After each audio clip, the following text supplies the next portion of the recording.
Thank you for joining us tonight. For those of you I haven't met yet, I'm David Malott. I'm the chairman of CTBUH. So it's been a great day. It's been a great award symposium. I think we heard a variety of great presenters and very, very interesting projects. And I think what I'm beginning to see is that there's a much greater emphasis now on the UH, which always somehow felt like a suffix appended to the Council on Tall Buildings. But really, I think the discussion is steering now towards the urban habitat, which is a much more diverse and nuanced. And as a result, I think our membership is becoming far more diverse than it ever has been before. So hopefully that's something that we only continue to improve upon.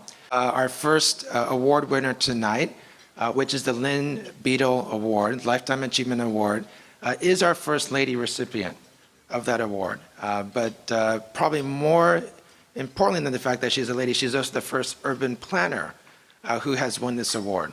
Okay, so Dr. Cheong Koon Hean, okay, and she presented this morning, for those of you who heard, a very, very powerful presentation. Probably single-handedly has done more for Singapore than just about any architect ever could. I think the line I take away from this morning's presentation is she says it takes an architect 3 years to create a building, but it takes a planner 30 years to build a city. Now, the Lynn S. Beedle Award is named for our founder, and it is the highest award, the highest recognition that this council can give. And it's a recognition for a lifetime of an achievement. But based on our talks today, Dr. Cheong, it seems like you're just getting started. But anyway, please come on stage to accept the award.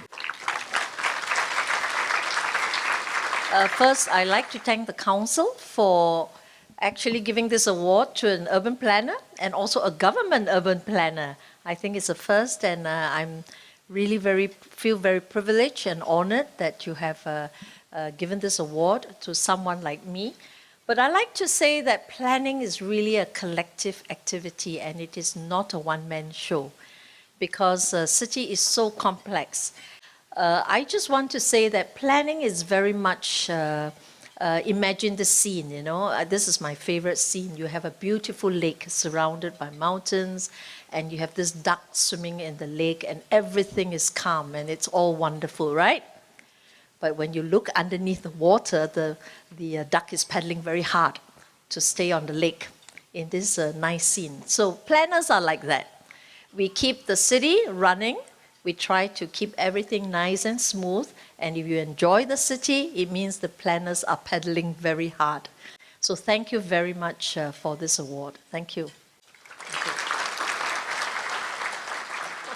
Now, but we are the Council on Tall Buildings, so for the next award, we try to find the tallest person that we possibly could, Ron Klemencic. Okay, now Ron is this year's recipient of the Fazlur Medal, so it Lifetime Achievement, and it personifies technical excellence and contribution to the field.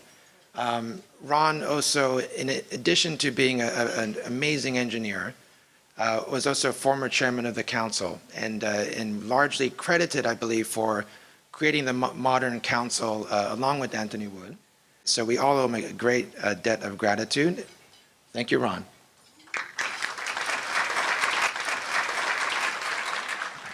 It's an overwhelming honor to be singled out this way. It's almost hard to put into words, but Faz Khan was a hero of my childhood. So to receive an award in his recognition is just an amazing feat. My point in my presentation today was, right, it's not about the things that we make, it's about the people that we make them with.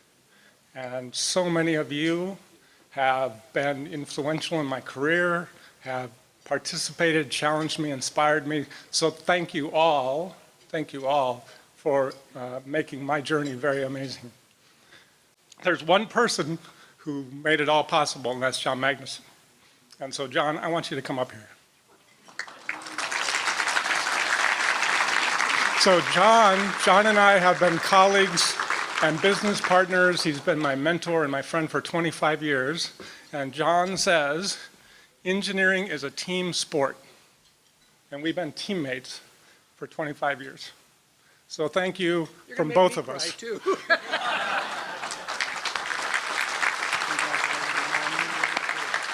Thank you for this award. And for the last of the individual achievements are the CTBUH Fellows, okay, who are recognized for their contribution to the council over an extended period of time and a recognition of their work and the sharing of their knowledge in the design and construction of tall buildings in the urban habitat. We have 3 people in this year's class of fellows. First, Israel David, founder of David Engineers. Kathy Yang, general manager of Shanghai Tower, and actually formerly with Taipei 101. Okay, and lastly, Mark Sarkisian, who is here, a partner of structural engineering at Skidmore, Owings, and Merrill. Unfortunately, Kathy and Israel were not able to join us today because they are overseas, but I would welcome Mark on stage to accept his award and also to accept on the behalf of the others. David, thank you, and thanks to the council on behalf of all 3 of us. In 1985, Lynn Beedle was my professor at Lehigh University. I was getting my master's degree, and I watched Dr. Beedle try to keep this organization moving along, and I saw the passion that he had for this group, and if you could only see what's happened. Thank you for the opportunity to be involved for all these years, and I think about Dr. Beedle and his contribution, and I think about where this organization's going. It's very positive. So thanks for this great honor, and it's one that I hold with highest value. So thanks, and we look forward to many more years of working with the organization. So thanks.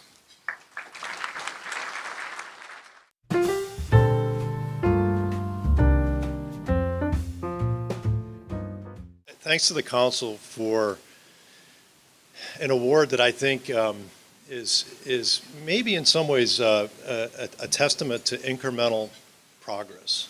It's been a journey for us for many years in terms of initial ideas and then actually getting it implemented. I'd like to just thank my colleagues at SOM for supporting this type of research, and it happens in many ways. This is one example. The team of people that have been involved with this, both at the university level and perhaps even more importantly in our office. Thanks to the council for this really great honor.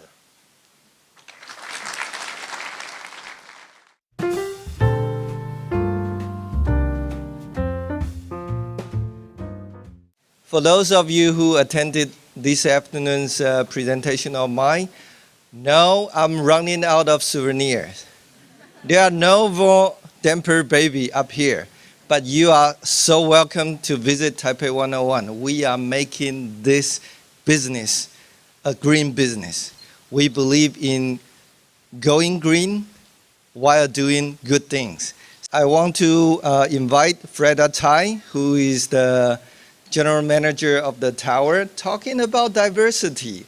Ladies are running my office tower nowadays. In Taipei, in Taiwan, we always embrace the strongest hurricane. We need to foresee the impact of earthquake. And so this is part of our new identity.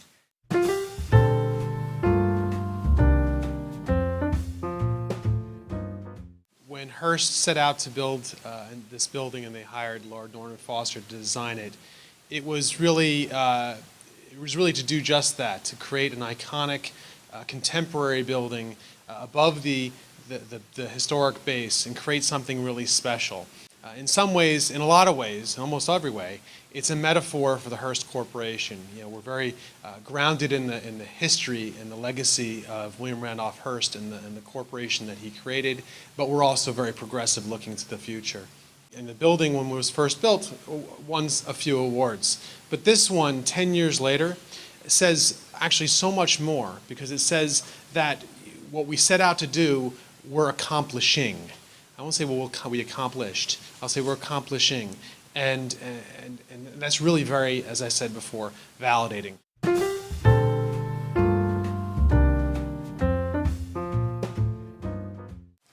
Shanghai Tiandi is not about a landmark tower, but about carefully composing multiple towers and urban habitat to create a livable, high-density neighborhood. We are honored to be here. This development demonstrates that high-rises and community building is not mutually exclusive. The development team needs to work hard to bring them together. And creating human-scaled public spaces is a key to the success of high-density communities.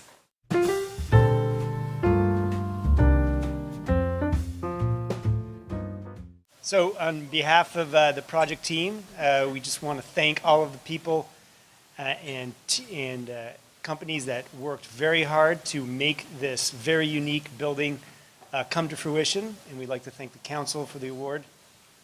Thank you very much.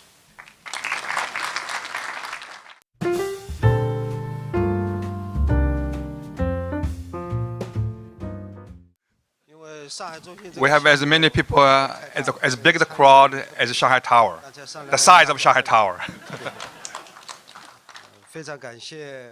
Thanks from the bottom of my heart for the council give us this great award. Because we're winning this award, so they can reimburse for all the costs for this trip back home.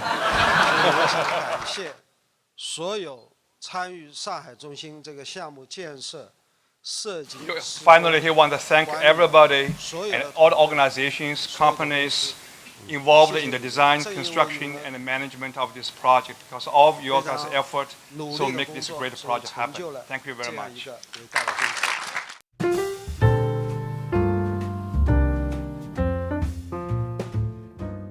Thank you very much. Thank you for this recognition. We founded our company, Orange Architects, 5 years ago. And this is our first realized building, actually. But most of all, we would like to thank, again, the client, Karim Jabour, who couldn't be here tonight, but he made the building possible. Thank you.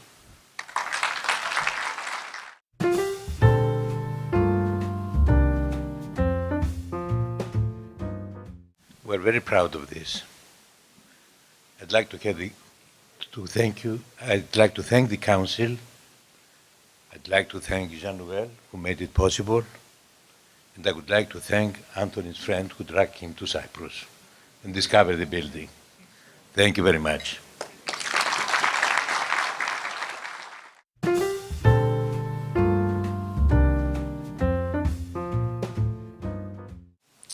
And now the moment you've all been waiting for. It's my great pleasure to invite the same person that we have for the past few years to come up and announce this award. It's the Dean of the College of Architecture here at IIT. So I'd like to welcome up to stage, with a round of applause, also for IIT, the Dean of the College of Architecture, Villeret. Thank you very much, Tony. Thank you very much. The winner of the best tall building worldwide is the Shanghai Tower.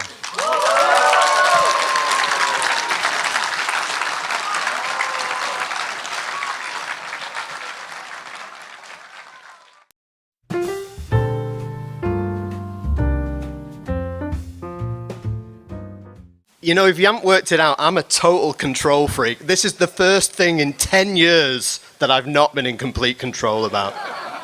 I had no idea that this was happening, actually. And I'm pretty gobsmacked. When I joined the council 10 years ago, because several of you have said this already, we had one member of staff. And Ron hired me as executive director, and I traveled here from England to take over the council on tall buildings and urban habitat.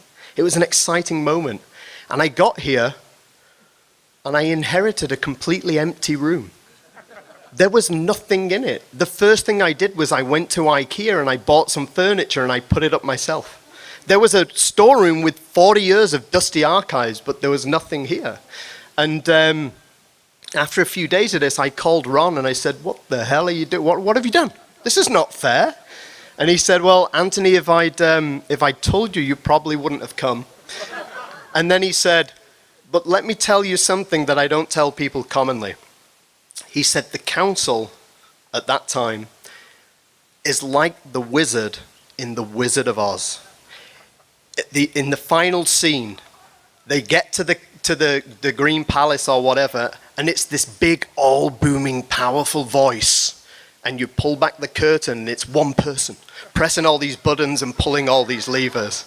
But I'm very pleased to say, I'm very proud to say that 10 years later from that time, we now have 32 members of staff across 4 global offices. So it's largely through to your support, but we're doing a good job.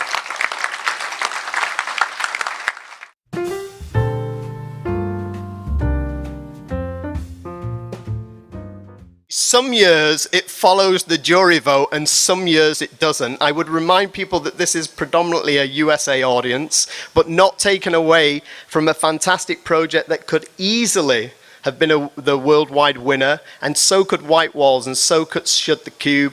But the winner this year of the audience vote by a big margin was Via 57 West. Thank you for your involvement once again in the event today. Thank you.